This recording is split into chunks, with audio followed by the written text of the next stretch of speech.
Good afternoon, everyone. I'd like to direct your attention to a very encouraging graph regarding test results. It'll be over my shoulder and hopefully on the screen for those of you watching on television. As this chart shows, the United States has to date completed 7.5 million coronavirus tests. It's an extraordinary number. And as you can see, the United States leads the world in testing. This graph is no accident. In fact, this graph is a testament to American innovation, including the work of the Trump administration.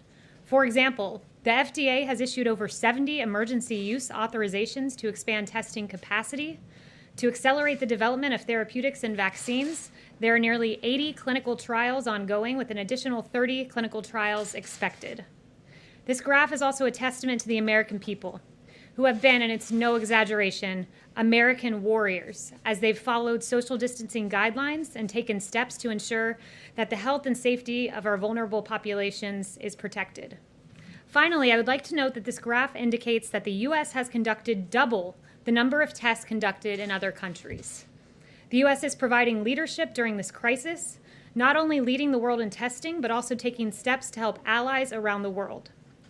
Steps we are able to take only because of this country's incredible ingenuity and work ethic. As you're well aware, President Trump has consistently sided with the experts and has always prioritized the health and safety of the American people.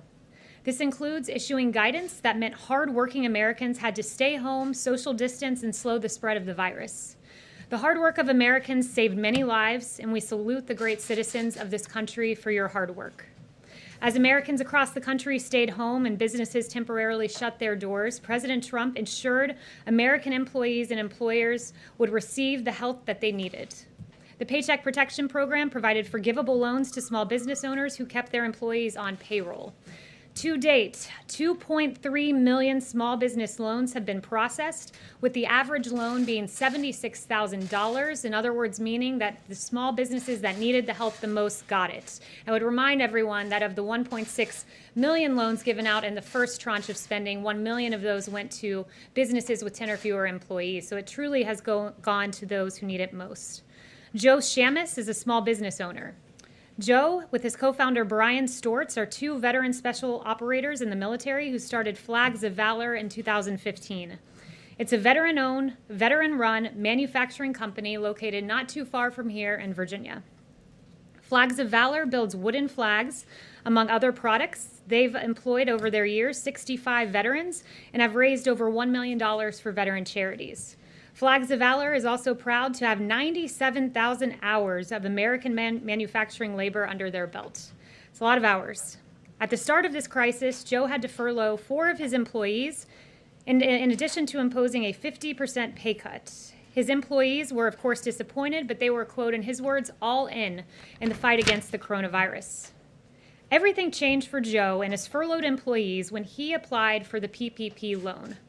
Just this week, he was approved for that PPP loan that enabled Flags of Valor to rehire its furloughed employees and to boost paychecks back to pre-coronavirus levels. PPP was a huge lifeline for us, Joe told me. He called it a lifesaver. This is a perfect example of why President Trump fought for additional PPP funding and will continue to fight for small businesses and American heroes like Joe. Joe is here with me today, and I'd like to invite him to come up.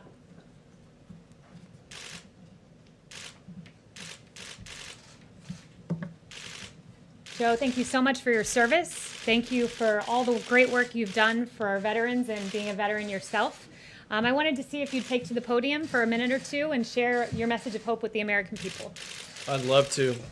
Thank you, Kayleigh, and thank you, President Trump, for allowing me to be here today. I've got a couple props. This is examples of one of our products that we make, and here's another one. This one my son, Gabriel, made.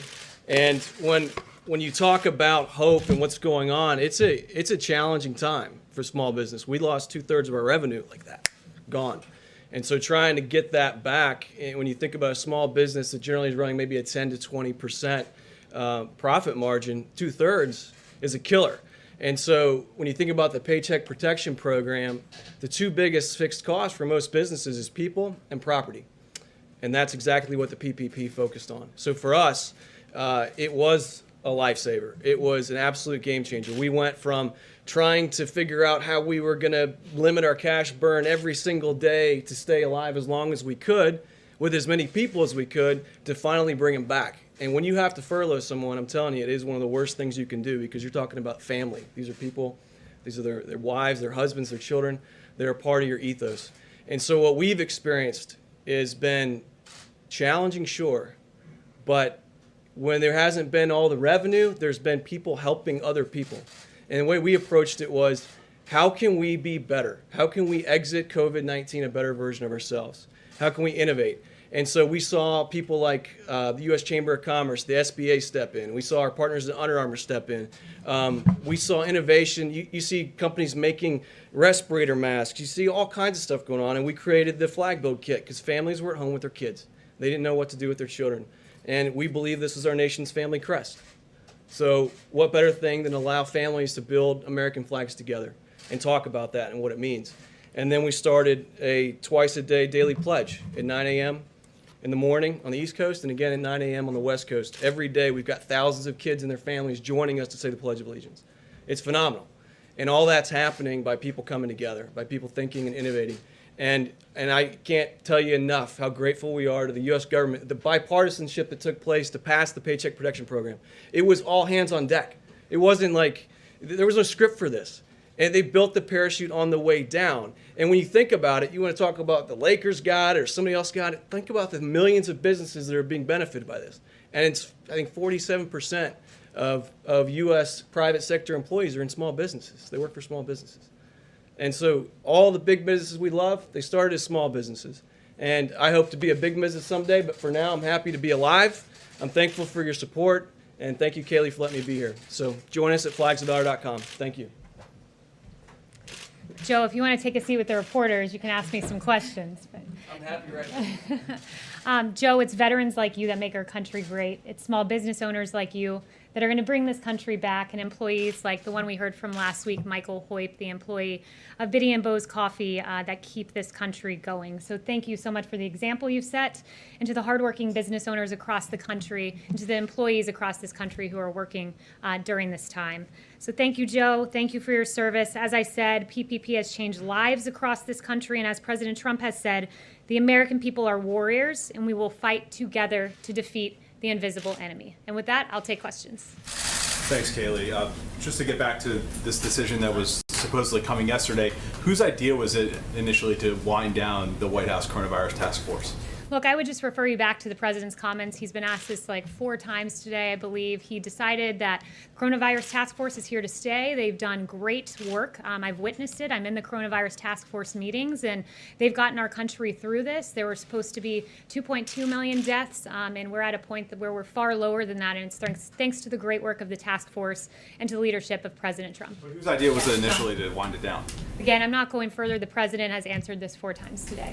John? I just have a question about masks. I know there was some back and forth over the president wearing a mask yesterday. I don't want to ask about that, but the White House's view, what is the White House's message to the American people? Does the White House, does the president believe that people should be wearing masks as they try to get back to some semblance of their normal life? Well, as we put out, it's recommended, but that's the choice of the individual as to whether they wear a mask or not. The president yesterday, the CEO of Honeywell, said that there was no need, and so he followed that advice and that guidance. And I would just note on the note of masks, 70 million N95 masks have been distributed across the country. 25 million rather, are what's used in the average year for our healthcare workers. So the fact that in a few weeks we've distributed nearly 3 times what is used in a year is extraordinary, and that's not to mention the 120 million surgical masks and the many other supplies that this president has put If I can just forward. follow up, I'm sure you've seen in a number of polls, there's a huge difference between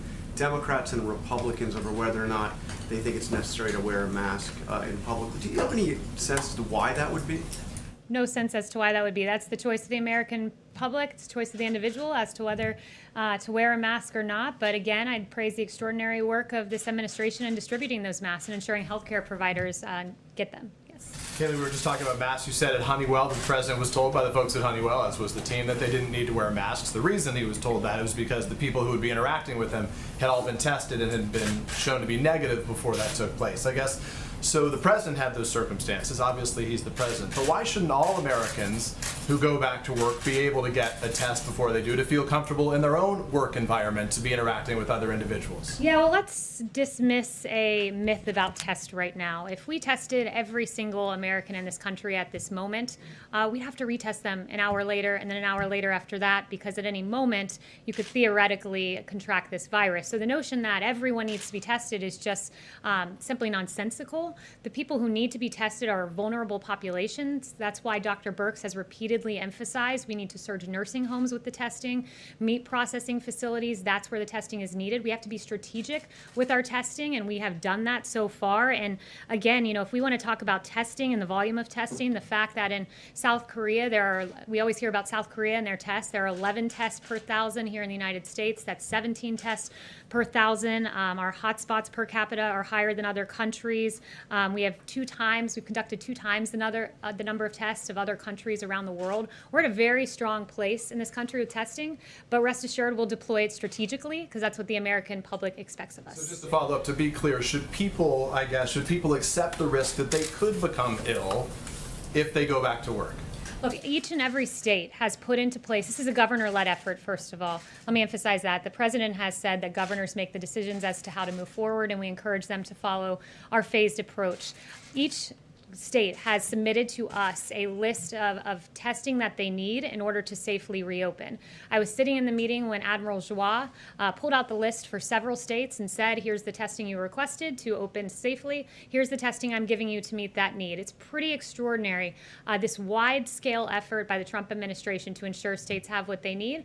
So as states reopen, they'll do so safely, and they'll do so with the supplies of the Trump administration. What does it say that so many of those states, what does it say that so many of those governors, those states, aren't following the guidelines that the president dictated from this podium? We encourage every single governor to follow the guidelines that we've put forward to a phased reopening approach.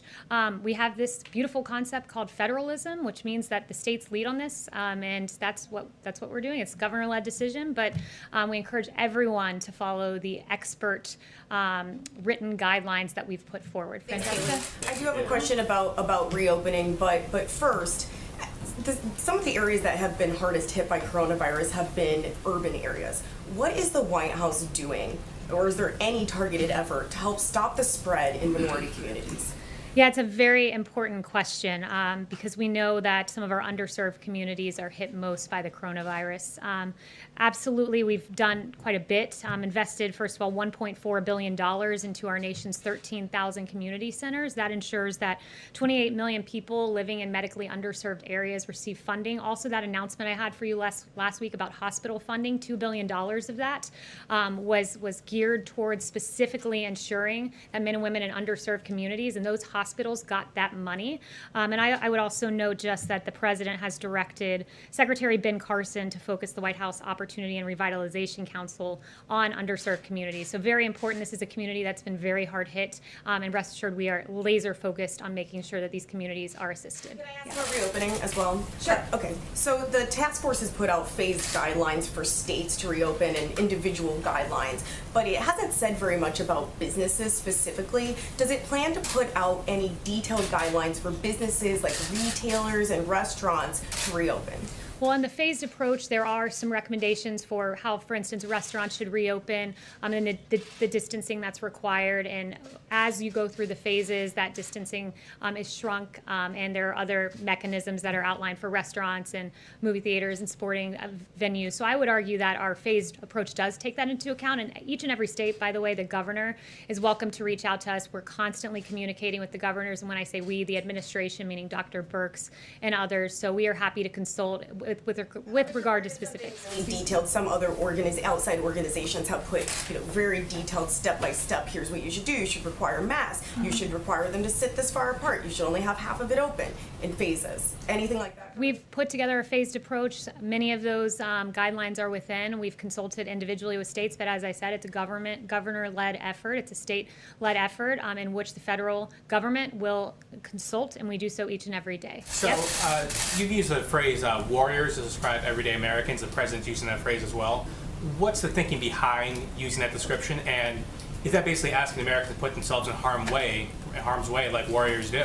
Not in the slightest. It's actually the opposite. The president's been clear that at this moment, we're at a wartime moment where we're fighting the invisible enemy, and by that I mean COVID-19. And on the contrary, the notion that the American people are warriors, they're warriors because they've stayed home. They're warriors because they've social distanced. They're warriors because this mitigation effort is something that could only be done by the American people coming together and making really hard sacrifices. And the American public has done that, and we salute each of you around the country that have listened to these guidelines. I know it's been difficult. I know it's been hard, but it's because of you that we're at this place where we can reopen the To country. be clear, that's the opposite of what the president says, specifically because he says Americans must be warriors to reopen the economy. You're saying they've already been warriors by staying home. We're saying the exact same thing. The president says they're warriors to reopen because guess what? In order to get to reopening, you have to social distance. You had to put it together, those very hard choices that allowed us to get to a point where we have one of the lowest mortality rates in the world, and that's because of the American people. So it took the American people being warriors to get us to the point of reopening. Blake. Thanks, Kayleigh. I want to ask you about best practices, but first on China and some of the comments that the president made in the Oval Office. He said that there will be a report coming out next week, 10 days or so, as to whether or not they're living up to the deal China is. As it stands, though, right now, at this moment, how does the White House view the U.S. relationship with China right now? Right now, it's a relationship of disappointment and frustration because the president has said how frustrated he is that some of the decisions of China put American lives at risk. I'll share just a few that China, for instance, did not share the genetic sequence until after a professor in Shanghai did so on his own. And after that genetic sequence was shared, the next day the lab was shut down for, quote, rectification. The World Health Organization slow-walked information on human-to-human transmission that was not adequately provided by China. China didn't let U.S. investigators in. And look, those decisions put American lives at risk, and the president is certainly not happy about that. And as the president said, you'll be hearing more about that next week. Business partners?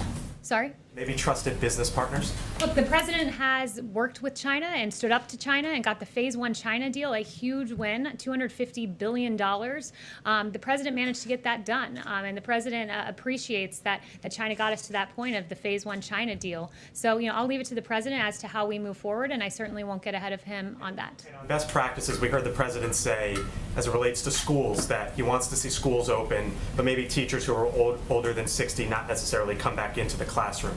When you talk about reopening the economy, reopening the country again, there's a lot of people out there wondering, well, my school-aged child, should they come back into contact with a family member who might be older than 60 per se? What is the White House advice on that and families who are all over the country saying, is it time to meet up again? Well, the president and the task force have been clear that vulnerable Americans, our senior citizens, need to shelter in place, and they need to take extra measures of precaution because, as we know, they've been disproportionately affected by the coronavirus. So I certainly would include the senior community to continue to follow the guidelines we've put forward. Yes. Thank you. Dr. Birx has mentioned an influx of asymptomatic coronavirus cases. Without more widespread testing, how do you get a handle on something like that, and how do you keep people without symptoms from spreading the disease around the country?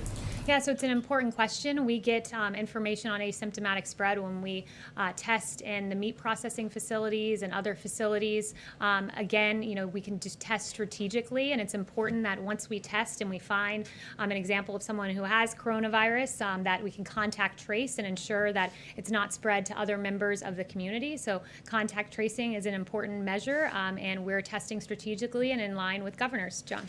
What's the process, Kayleigh, for the distribution and access to remdesivir?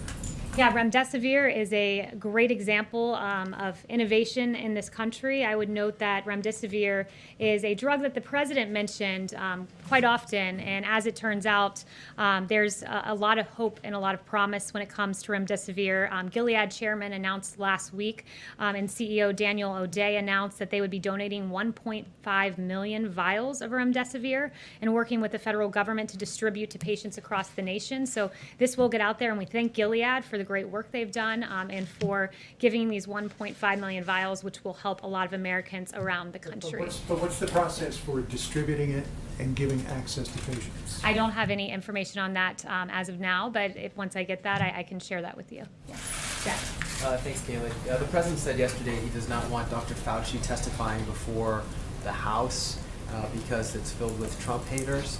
How is that consistent with oversight and transparency? Well, first of all, what the president noted was specific to the House. It's important to note that Dr. Fauci will be testifying before the Senate, which means he will be fielding questions from both Democrats and Republicans. The House, however, and specifically Chairwoman Nita Lowey's committee, did not act in good faith.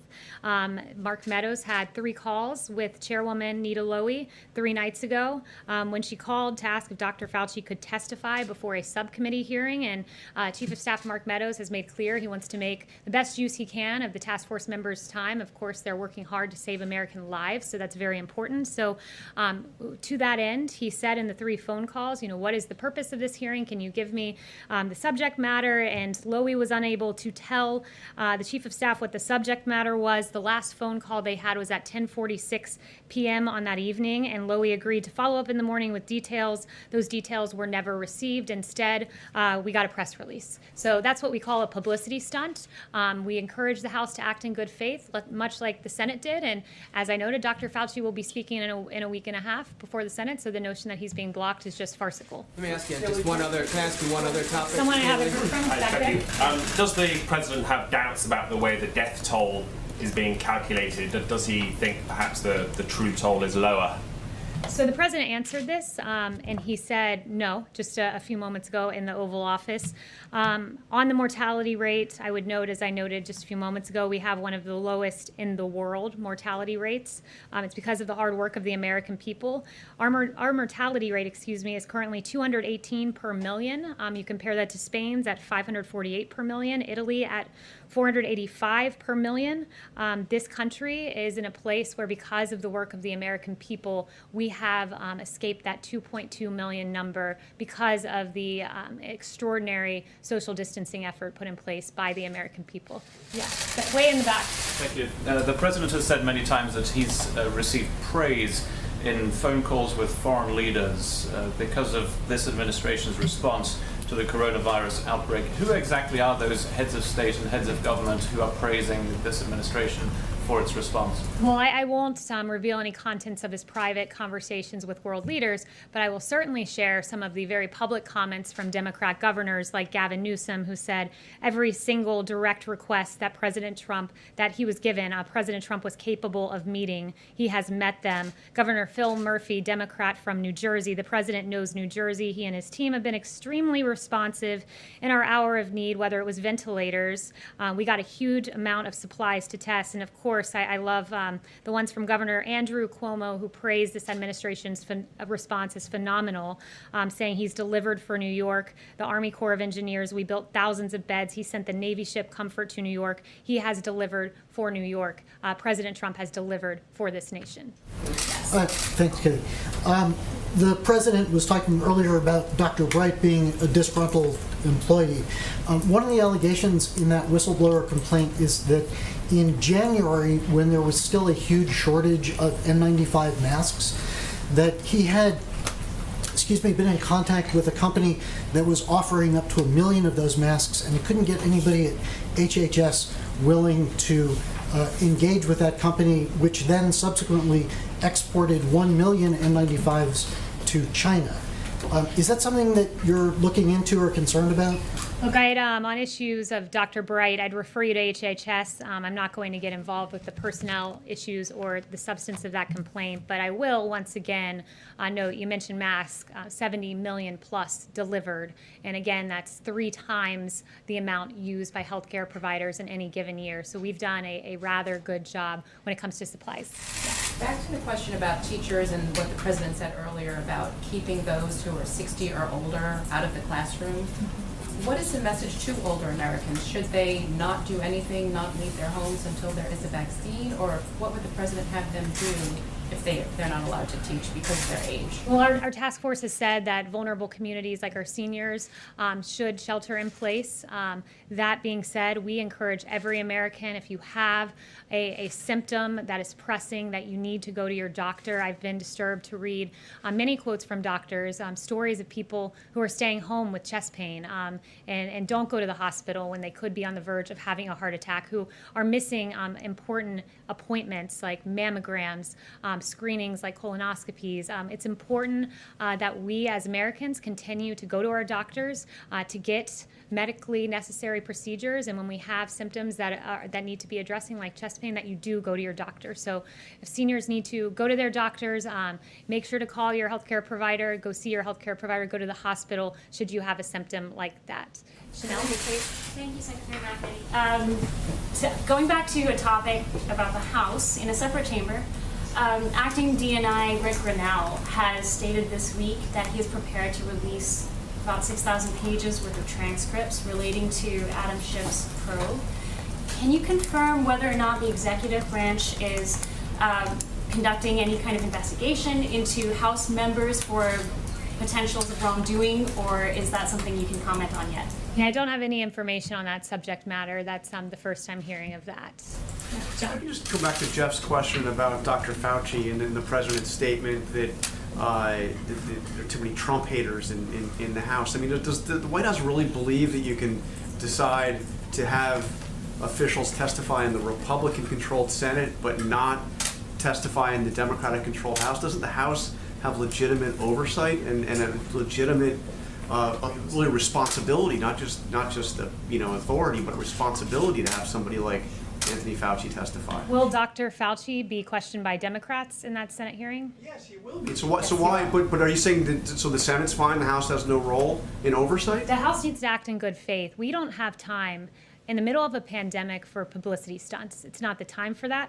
It's not the place for that. In the course of 3 phone calls, you should be able to give the subject matter to ensure it's the best use of Dr. Fauci's time. As you yourself noted, in the Republican-controlled Senate, Dr. Fauci will indeed be asked questions by Democrats. Is the subject matter a mystery? I mean, Kayleigh, in a previous life, before you were press secretary, you worked for the campaign, and you made a comment, I believe, on Fox, in which you said President Trump will not allow the coronavirus to come to this country. Given what has happened since then, obviously, would you like to take that back? Well, first, let me note, I was asked a question on Fox Business about the president's travel restrictions. I noted what was the intent behind those travel restrictions, which is we will not see the coronavirus come here. We will not see terrorism come here, referring to an earlier set of travel restrictions. I guess I would turn the question back on the media and ask similar questions. Does Vox want to take back that they proclaimed that the coronavirus would not be a deadly pandemic? Does the Washington Post want to take back that they told Americans to get a grip, the flu is bigger than the coronavirus? Does the Washington Post likewise want to take back that our brains are causing us to exaggerate the threat of the coronavirus? Does the New York Times want to take back that fear of the virus may be spreading faster than the virus itself? Does NPR want to take back that the flu was a much bigger threat than the coronavirus? And finally, once again, the Washington Post, would they like to take back that the government should not respond aggressively to the coronavirus? I'll leave you with those questions, and maybe you'll have some answers in a few days. Kayleigh, Kayleigh, we'll thank you very much.